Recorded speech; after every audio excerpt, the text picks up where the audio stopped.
Para continuar con el ciclo de anatomía, entonces hoy corresponde dar la clase de anatomía y fisiología de la retina. En cuanto a las generalidades, sabemos que la retina es una membrana, un tejido semitransparente con un espesor de 100 a 500 micras, eso dependiendo de la localización donde estemos midiendo, y que se divide en una capa epitelial externa que está representada por el epitelio pigmentario de la retina y una capa neurosensorial interna o conocida también como neuroretina. Limita anteriormente con el cuerpo ciliar,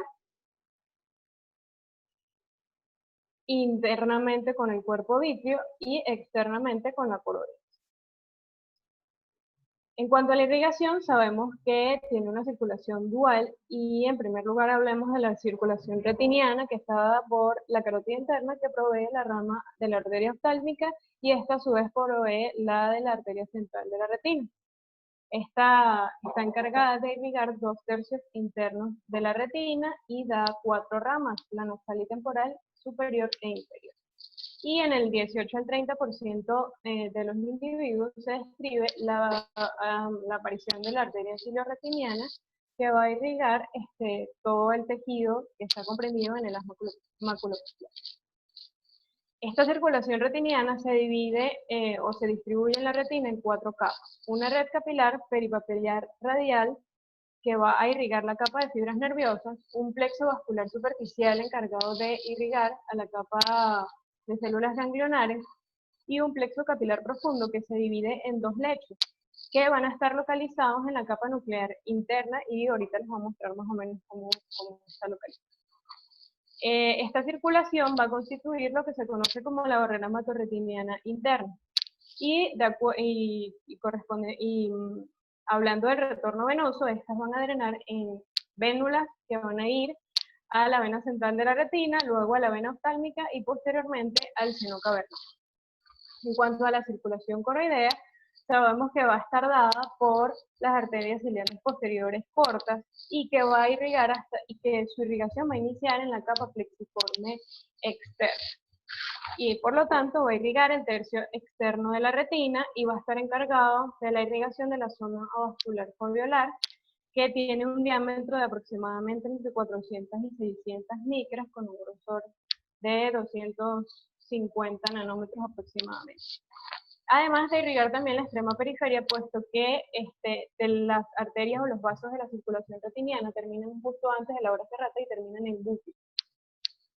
De acuerdo al retorno venoso, pues va a drenar en vénulas, luego venas vórtices y van a drenar en la vena oftálmica. Este tipo de irrigación va a estar dada por un patrón lobular que va a estar caracterizado por una arteriola central que va a dar el flujo sanguíneo a un lecho capilar y de esta manera el flujo sanguíneo se va a difundir al espacio extracelular.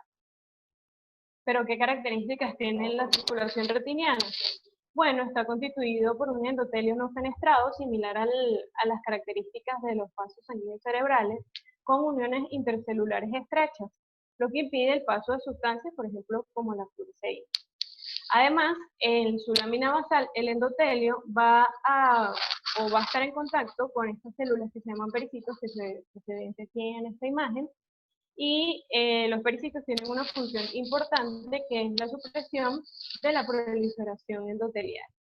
Además, las células de Müller y los astrocitos, como se evidencian acá, que van a estar en estrecha relación también con la lámina basal y ellas contribuyen también a la formación de la barrera hematorretiniana interna. Estos vasos de la circulación retiniana carecen de lámina elástica interna y de células musculares lisas, lo que le agrega la característica de que no hay regulación autónoma en estos vasos. Y en esta imagen vamos a ver cómo se distribuyen lo de los plexos, el plexo vascular superficial y los plexos vasculares profundos que les había mencionado. Y esta es la circulación coricapilar que va a dar indicación a la zona foveolar. Hablando de otras características de la circulación retiniana, sabemos que sus ramificaciones son dicotómicas y que estas no cruzan el rafe horizontal. Y en caso de que crucen el rastro horizontal, deberíamos sospechar de que se están formando anastomosis, y si son en la región de la mácula temporal, pudiéramos sospechar de una oclusión de la vena central de la retina. De igual forma, los vasos retinianos, las arterias no se cruzan con las arterias y las venas tampoco se cruzan con otras venas.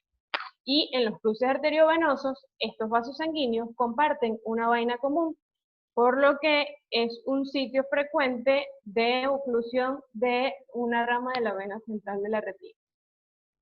En cuanto a la histología, vamos a encontrar células hexagonales ovoides, por ejemplo en el epitelio pigmentario de la retina, fotorreceptores, que posteriormente iremos hablando de cada una de ellas, células horizontales que son neuronas neuromoduladoras en el proceso de fototransducción, células bipolares, células amacrinas también, que son neuronas moduladoras, y células ganglionares, además de las células de Müller. Entonces ahora vamos a hablar de cada una de las capas, algo muy somero. En cuanto a la membrana limitante interna, limita con la superficie interna de la retina y la separa del vitrio. Este límite, o esta parte que tiene contacto con el vitrio, es una superficie lisa, y la que contacta con la neuroretina es una superficie irregular. Está constituida por la lámina basal de las células de Müller y contiene algunos astrocitos. En cuanto a la fobia, o a la membrana limitante interna, específicamente en la fobia, es una estructura bastante delicada y delgada, por lo cual, ante el daño, puede haber un desplazamiento de células gliales y la formación de membranas epirretinianas. Y como función que se le adjudica es una barrera selectiva de nutrientes, y también se le adjudica la función de ofrecer protección ante rayos ultravioletas. En cuanto a la capa de fibras nerviosas, tenemos que son los axones de las células ganglionares y que confluyen en el disco óptico para formar el nervio óptico. Ellas se mielinizan una vez que atraviesan la lámina cribosa y contienen ramificaciones arteriales y venosas en la arteria central de la retina. En cuanto a la capa de células ganglionares, tenemos que las células ganglionares contienen núcleos grandes, es la segunda neurona en la vía óptica, y se describen varias poblaciones de células ganglionares, por ejemplo, unas que son las que están distribuidas más difusamente, que son polisinápticas, y las células ganglionares enanas que se encuentran específicamente en la mácula. Y también tenemos que se dividen según, digamos, sus características histológicas, donde tenemos las células ganglionares M o magnocelulares, que constituyen el 10% de la población de células ganglionares en la retina, que contienen el árbol dendrítico muy desarrollado y hace contacto tanto con conos como con bastones. Y tenemos las células ganglionares enanas, que que van a determinar la vía parvocelular, que constituyen el 80% de la población y tienen un árbol dendrítico pequeño. Ellas van a hacer contacto con los conos rojos y con los conos verdes, por lo tanto eso hace que estén más ubicadas hacia la masa. Y las células ganglionares K, o de la vía coniocelular, son interlaminares y fueron recientemente descritas, pero se cree que hacen conexión con los conos azules. En cuanto a la capa plexiforme interna, sabemos que está constituida por redes de axones y dendritas correspondientes a la sinapsis entre las células ganglionares, las células bipolares y las células amacrinas. Después estaremos hablando más de la fototransducción, pero aquí se da una vía de conexión directa entre los conos y conexiones indirectas entre los bastones. En cuanto a la capa nuclear interna, sabemos que está constituida por núcleos de células bipolares, horizontales, amacrinas y células de Müller. Acá es donde dije que actuaba o que reposaba el plexo vascular profundo, y en su límite interno reposa el plexo vascular intermedio y en su límite externo reposa el plexo vascular profundo. Recordemos que las células bipolares, que se encuentran acá, sus núcleos, son la primera neurona en la vía óptica. En cuanto a la capa plexiforme externa, pues aquí vamos a encontrar las conexiones entre los conos y bastones con células bipolares y horizontales. Acá tenemos una esta estructura, que es una tríada sináptica, o cada sinapsis forma una tríada centrada por una célula bipolar y dos células horizontales por fuera, siempre imaginantes dentro del pedículo del cono. Acá se forma la membrana limitante media, que no es como tal una membrana, sino un espacio virtual constituido por desmosomas entre las células bipolares y los fotorreceptores. Y esta membrana marca la división de la irrigación, es decir, aquí se inicia la irrigación que provee la coripapilar. En cuanto a la capa nuclear externa, acá vamos a encontrar los núcleos y los cuerpos celulares de los fotorreceptores. En el área macular, la gran densidad de fotorreceptores y sus cuerpos celulares hacen que los axones, acompañados de la célula de Müller, discurran de forma oblicua, como se observa acá en la imagen inferior y en esta microfotografía de microscopía electrónica de barrido. Y como acá está tan cerca la membrana limitante interna de esta capa que acabo de decir, la capa de fibra de Henle, los cuerpos celulares de los conos se ubican paralelos a las células de Müller. Es decir, cuando hay paso de líquido o exudado a través de la membrana limitante interna hacia este espacio, los patrones van a ser petaloides porque la célula de Henle y el núcleo y el cuerpo del fotorreceptor son paralelos, entonces lo más común que se forme es este patrón de tipo petaloide. En cuanto a la membrana limitante externa, sabemos también que es un espacio virtual y está constituida por uniones que se realizan entre la célula de Müller y el fotorreceptor, que es esta que está acá, y forman el techo del espacio subretiniano. Esta membrana es altamente permeable porque permite el paso de oxígeno y otros nutrientes. Cuando hay desprendimientos de retina, esta membrana limitante externa se constituye una barrera intrarretiniana que no permite el paso de moléculas que puedan dañar la retina sensorial. En cuanto a la capa de fotorreceptores, sabemos que los fotorreceptores son células modificadas, especializadas, sensibles a la luz, que permiten pues la visión fotópica y escotópica. Aproximadamente en la retina hay de 100 a 125 millones de bastones y una población de 6 a 7 millones de conos. A través de ellos es que se inicia el proceso de fototransducción y tenemos varios tipos de conos. Por ejemplo, los L-conos, que se encuentran en el 60% de la población de los conos, y son aquellos que van a captar aquellas longitudes de onda larga.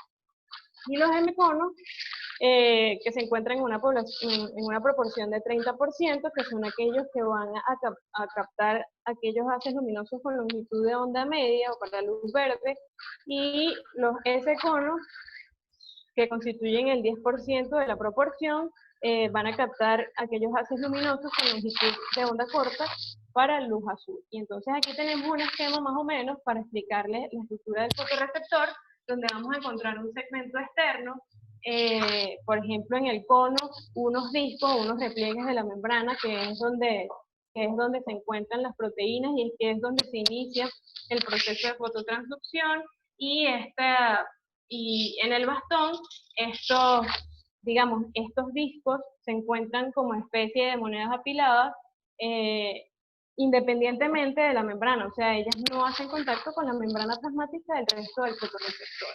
Luego tenemos un segmento interno conectados, ambos se encuentran conectados a un segmento interno por un cilio que contiene 9 microtúbulos. En el segmento interno está un área que se denomina elipsoide, que es rico en mitocondrias y que es lo que provee la energía suficiente para realizar todo el proceso de fototransducción, y el mioide, donde están el resto de las organelas, aparato de Golgi, retículo endoplasmático, y además se describe que allí también hay un gran almacenamiento de glucosa. Y luego tenemos los cuerpos celulares, y que se describe que el núcleo del cono es mucho más grande que el núcleo del bastón. Y aquí especial mención para los segmentos sinápticos. Por ejemplo, en el cono se denomina pedículo y es, tiene su terminal es mucho más achatado y tiene una invaginación bastante grande, permite la conexión con células bipolares y con células horizontales. Y en el bastón, el terminal sináptico se denomina espérula y que, como ven, es mucho más pequeño, que permite la conexión con células horizontales bipolares. En cuanto al epitelio pigmentario de la retina, sabemos que... Mariani, antes que sigas, chequea si tu micrófono está tocando algo o se está moviendo mucho, porque tienes como diferencia. Sí, bueno, es que el internet no está bien, pero ahora sí. Un poquito mejor, porque creo que es que está como bailando el micrófono y eso es lo que hace que tengas... Ok. En cuanto al epitelio pigmentario de la retina, que es este que está acá, sabemos que es una monocapa de células hexagonales y cuboidales, que en su polo apical expone este tipo de saliencias que se conectan con el segmento externo del fotorreceptor, y en su polo lateral muestra uniones intercelulares fuertes dadas por células ocludens que van a limitar o que van a formar el espacio subretiniano. Y esto va a hacer que se forme la barrera hematorretiniana externa, o como se conoce también como membrana de Biot. Contiene melanosomas, que son estos que están acá, que tienen como función la absorción de reflejos luminosos. Además, contiene fagosomas o fagolisosomas, que son los encargados de fagocitar, valga la redundancia, de los productos de desecho de los segmentos externos de los fotorreceptores. También a través de esta célula se regula el paso de nutrientes hacia los segmentos externos, hacia el fotorreceptor, el movimiento de iones necesarios para los procesos de fototransducción, y además tiene la otra función, que es la de la secreción de la matriz de mucopolisacáridos, que esta matriz es la encargada de mantener la unión entre el segmento externo del fotorreceptor y esta célula del epitelio pigmentario de la retina.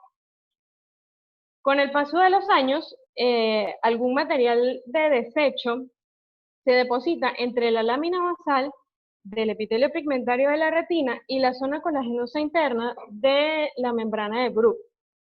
Y entonces se produce lo que se llaman drusos, que se pueden clasificar en duras o blandas, o pequeñas o grandes, según las características oftalmoscópicas que pues el médico analiza. Y bueno, un dato clínico es que las drusas blandas y grandes tienen relación con la diabetes, con la degeneración macular asociada a la edad. En cuanto a la membrana de Bruch, pues sabemos que se forma por la fusión de la lámina basal del epitelio pigmentario de la retina y la lámina basal de la coriocapilaris. Ella va desde el margen del disco óptico hasta la hora serrata y tiene estas 5 capas que se exponen acá. La lámina basal del epitelio pigmentario de la retina, una zona colagenosa interna, que ya les hablé un poco, un dato clínico de ello, una banda de fibras elásticas, y otra capa es la zona colagenosa externa, y finalmente la lámina basal de la coriocapilar. Esta es un corte histológico de la retina que está coloreado con ácido periódico de Schiff, y esta membrana de Bruch es la que se evidencia acá debajo del epitelio pigmentario de la retina, que es Paz positivo. El espesor de esta membrana aumenta con la edad, por lo que les había hablado de que los desechos que provienen de las células del epitelio pigmentario de la retina se acumulan en esta localización. En cuanto a la anatomía clínica, pues vamos a dividir la retina en un polo posterior, que es este que está aquí, una periferia media, que es esta que está aquí, o que es 1.5 milímetros por fuera del polo posterior, la retina ecuatorial y la hora serrata, que ya es retina periférica. En cuanto a la mácula, entonces la definimos como, o también tiene otros nombres, que es polo posterior o área centralis. Y se define histológicamente como aquella región donde hay dos o más capas de células ganglionares. Se encuentra entre las arcadas vasculares y tiene un diámetro de 5.5 milímetros. Y se encuentra 4 milímetros temporal y 8 milímetros, 0.8 milímetros inferior al centro del disco óptico. Este es un corte histológico específicamente del área macular, y bueno, aquí podemos observar dos o más capas de las células ganglionares. En la mácula o lleva ese nombre porque tiene una coloración distinta, y es que aquí se acumulan en la capa de fibra de Henle dos pigmentos carotenoides, la luteína y la xantina. También tenemos la perifobia y la parafobia. Hablando primero de la perifobia, sabemos que está entre el límite externo de la parafobia y el límite interno de la mácula, y es un área que tiene un diámetro de aproximadamente 1.5 milímetros. Y en cuanto a la parafobia, sabemos que histológicamente se define como una capa donde la capa de células ganglionares, la capa de fibras de Henle y la capa nuclear interna tienen mayor espesor. Y es un área que tiene un diámetro de aproximadamente 0.5 milímetros. Entonces acá tenemos un esquema del grosor de la parafobia yendo hacia la región nasal de la retina. Y acá tenemos un corte histológico donde vemos específicamente el grosor de la capa de las células ganglionares, el grosor de la capa de fibra de Henle y el grosor de la capa nuclear interna. En cuanto a la fobia, es una depresión retiniana en la que está caracterizada por presentar un margen, una inclinación y un piso. En esta se define histológicamente porque la densidad de fotorreceptores solamente está caracterizada por la presencia de COO. Tiene un diámetro de 1.5 milímetros, lo que es equivalente a un diámetro de disco óptico. En cuanto a la fobiola, se define como el piso de la fobia. También hay solo conos y la capa nuclear interna y la capa de células ganglionares se desplaza lateralmente por la pendiente de la fobia. Tiene un diámetro aproximadamente de 0.35 milímetros y dentro de ella también se exhibe un área que se llama humo, que mide de 150 a 200 micras y es el centro del piso de la fobiola. Aquí vamos a encontrar conos elongados y esta es un área donde, donde se corresponde con el reflejo luminoso. En cuanto a la retina ecuatorial, se encuentra en relación con las venas vorticosas y está a una distancia de 4 diámetros de disco de la hora serrata y más o menos se puede ubicar trazando una línea desde el ápex corneal hasta la fóvea, y en un punto equidistante entre las dos vamos a encontrar la retina ecuatorial. En cuanto a la hora serrata, sabemos que esta es una región que separa la retina de la parte plana del cuerpo ciliar.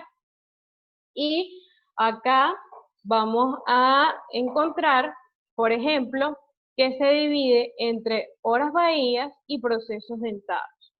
La retina se condensa y produce esto que se conoce como pliegue meridional, que termina en un proceso dentado. Se dice que por debajo o más posterior a estos procesos dentados es donde ocurren algunos daños a la retina. Cuando este pliegue meridional, cuando este pliegue meridional coincide con un proceso ciliar, se denomina complejo meridional. Estos procesos prominentes que nos da la pars plana del cuerpo ciliar son mucho más prominentes en la región nasal, y en la región temporal es mucho más liso. Se encuentra a 3 diámetros de disco del ecuador y en la zona temporal mide 2.1 milímetros y en la zona nasal en la región nasal mide 0.8 milímetros. Y además, la hora serrata limita posteriormente con la base del disco. En cuanto a la fisiología, sabemos que la retina es uno de los tejidos con más actividad metabólica del cuerpo humano y por lo tanto pues hay un mayor consumo de oxígeno. Y se describe que con la estimulación lumínica se producen cambios en la vasculatura. Ocurre un acoplamiento neurovascular y entonces se produce un mayor consumo de oxígeno y de glucosa. Y la liberación de neurotransmisores en la sinapsis produce una regulación en disminuida de los elementos vasculares contráctiles y esto genera respuestas hemodinámicas. Entonces se produce lo que se conoce como hiperemia funcional y que se produce muy marcadamente en la capa de células ganglionares, en la capa plexiforme interna y en la capa plexiforme externa. En cuanto a la fototransducción, en los discos o invaginaciones de la membrana en los conos, sabemos que que poseemos un fotopigmento, que está constituido por una proteína que es una opsina, más un cromóforo que es el retinal. En los conos, en los bastones, tenemos la rodopsina y en los conos tenemos iodopsina, que dependiendo del tipo de cono, si es azul, si es verde o si es rojo, tiene diferentes nombres. Normalmente la membrana plasmática del bastón, en la membrana plasmática del bastón se encuentran canales catiónicos que aseguran un flujo de iones dentro y fuera de la célula, lo que se conoce que se establece como una corriente oscura.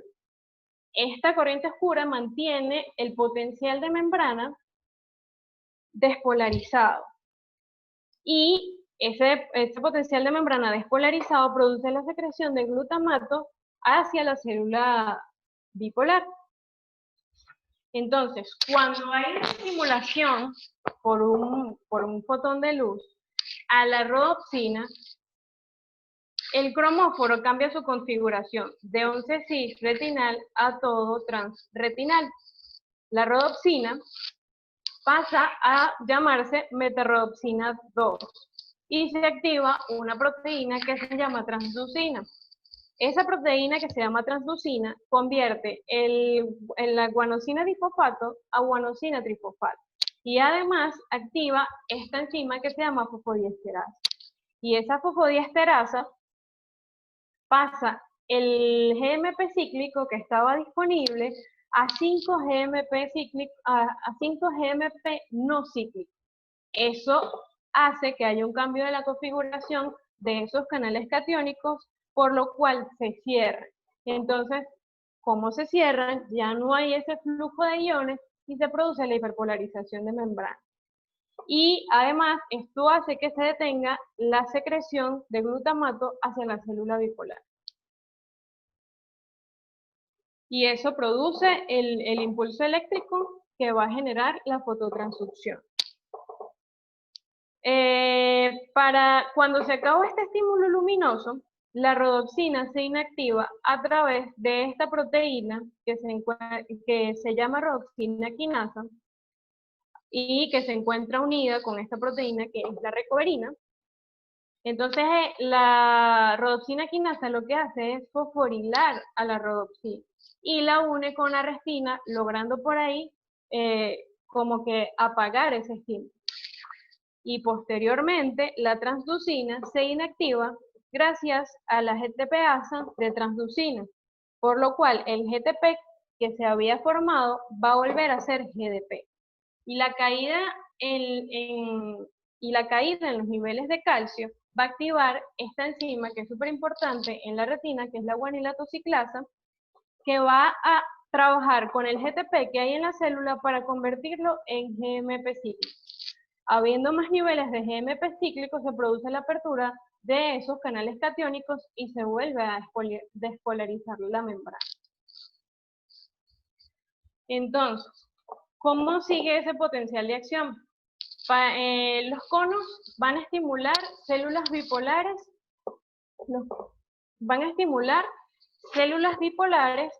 únicamente que son de conos azules. Y a su vez, esta también va a conectar con una célula ganglionar que va a ser para conos azules. Y por otro lado tenemos células bipolares tipo ON y OFF que van a conectar tanto con los conos verdes como con los conos rojos y tienen su contraparte también en las células ganglionares. Esta vía esta vía por la que siguen los conos son vías directas. Y en los bastones se puede hablar de que existen dos vías. Una vía directa que involucra 4 neuronas y una vía de sinapsis indirecta que involucraría 5 neuronas. Entonces, ¿qué quiere decir esto? Que varios bastones pueden hacer sinapsis con las células bipolares específicas para bastones y que a su vez contactan primero con células amacrinas tipo 2 y que estas células amacrinas modulan esa información y van a hacer contacto con las células ganglionares y por ahí se va a ir la información. Y en cuanto a la sinapsis indirecta, tenemos que el impulso se puede iniciar a través de los bastones que contactan directamente con la célula bipolar de los bastones, de los bastones, y a su vez estas contactan con células amacrinas tipo 2, pero dependiendo de la señal, estas células amacrinas pueden enviar una información a las células bipolares tipo ON, estimulándolas, y pueden inhibir las células bipolares tipo O a través de la inhibición con este neurotransmisor que se denomina ciclina. Y de este modo, la información no iría por la vía de los conos, sino que no iría por la vía de los bastones, disculpen, sino que continuaría por la vía de los conos. Y bueno, acá para recordar la nomenclatura y cómo vamos a plasmar lo que vimos o lo que observamos en la oftalmoscopía, en la historia clínica, sabemos que vamos a dividir la retina en un polo posterior, la retina ecuatorial y la hora serrata, y que se va a dividir por zonas horarias. Y para recordar lo de los colores, sabemos que en rojo vamos a colocar las arteriolas, las hemorragias, microneurismas, desgarros o agujeros maculares y retina aplicada. En azul, vénulas, desprendimientos de retina, degeneración latín, retinoesquisis, de marcar desgarros y la hora serrata. Y de verde vamos a pintar opacidad de medios, hemorragia vitrea, anillos hialoides, hialocias asteroides, óleos lujados a vitrio. De amarillo vamos a graficar exudados, edemas, truces, depósitos en el EPR. Y de marrón vamos a graficar la uvea, quistes en paz planas, procesos ciliares, melanomas y desgarros coroideos.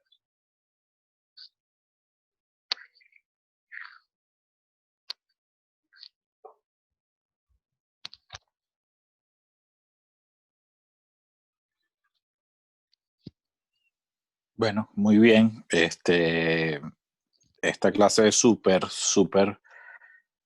importante dentro del ciclo. Eso quiere decir que a juro, aunque sea una pregunta de retina, estará en el examen. No sé si está por Andrés ahí a ver qué opinión tiene de la clase. Bueno, chévere, me gustó la clase de Marianne. Estaba viendo qué podríamos fijar o qué importancia le podemos dar a esta clase o un dato que sea interesante. Y me acordé que en uno de estos webinars, que ya ni sé cuál de los miles de millones, me explicaron un concepto bastante importante en lo que se refiere al edema macular diabético. Y es que la mayoría de las veces lo estudiamos, incluso yo lo estudié, seguramente Jorge también, como un fenómeno básicamente o netamente vascular, un daño. Siempre veíamos cómo las alteraciones derivadas de hiperglicemia traían unos cambios químicos que terminaban en lo que es el edema macular diabético. Pero ahora también se hace énfasis en que esas alteraciones bioquímicas generadas por la hiperglicemia van a afectar a las células de la retina y de forma muy importante a estas células moduladoras como las horizontales, las amacrinas, que tienen como un efecto también regulador sobre esos plexos vasculares. Y entonces lo denominan ahora como el edema macular diabético como un fenómeno neurovascular. Entonces, bueno, darle la importancia y en algún momento si lo consigo se los paso porque es un videito súper interesante de cómo la alteración del funcionamiento de estas células moduladoras sobre los vasos también va a tener consecuencias en esa malfunción vascular y que va a tener con el edema macular. Va a llevar a la presión del edema macular. La otra cosa que yo les preguntaría a los muchachos, a ver si uno que no sea Marianne respondería, ¿dónde fundamentalmente se ubican los quistes del edema macular?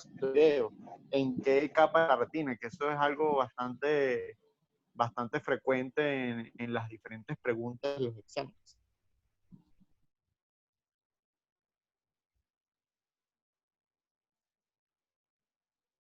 ¿Aló, me escuchan? Estoy hablando solo. Todas. Nadie me escucha.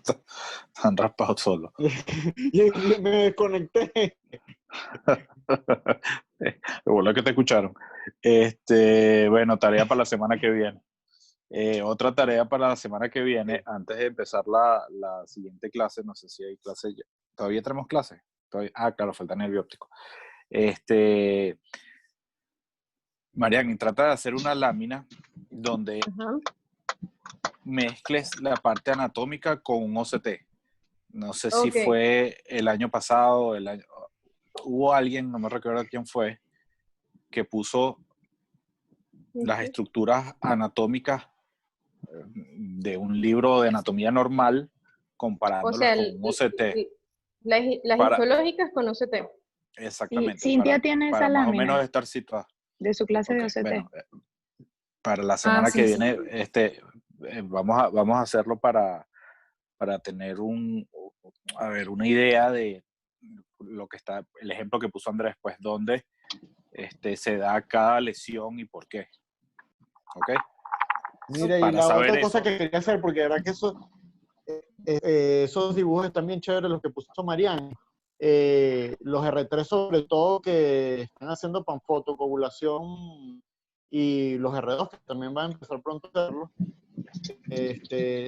La presencia de los nervios ciliares en los meridianos horizontales, hay que tener cuidado de no hacer una panfotocoagulación excesiva sobre los nervios porque va a dar como consecuencia una midriasis fija o paralítica, además que es muy, muy doloroso. Entonces, esta zona donde se observan los nervios ciliares, hay que tener mucho cuidado. Y también, además de los nervios ciliares, también el paquete vascular de las arterias musculares que se prolongan a esa zona, de los rectos laterales, es una de las razones por la que, por ejemplo, a mí no me gusta la sutura de lentes en los meridianos horizontales, sino más bien oblicuos, incluso en meridianos verticales. Básicamente era eso lo que quería contarles. Con esa lámina que les mandé a hacer para la semana que viene, a lo mejor hacer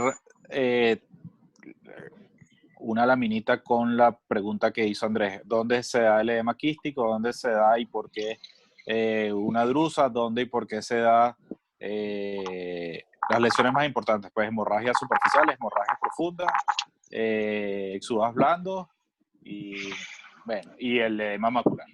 ¿Ok? Son 2 laminitas que te faltan y creo que terminamos. ¿Ok? Ok. ¿Alguna otra pregunta? ¿Alguna otra cosa? Creo que no. Todavía está súper completo y ese es un tema bastante largo y está muy bien resumido. Ok, chévere. Bueno,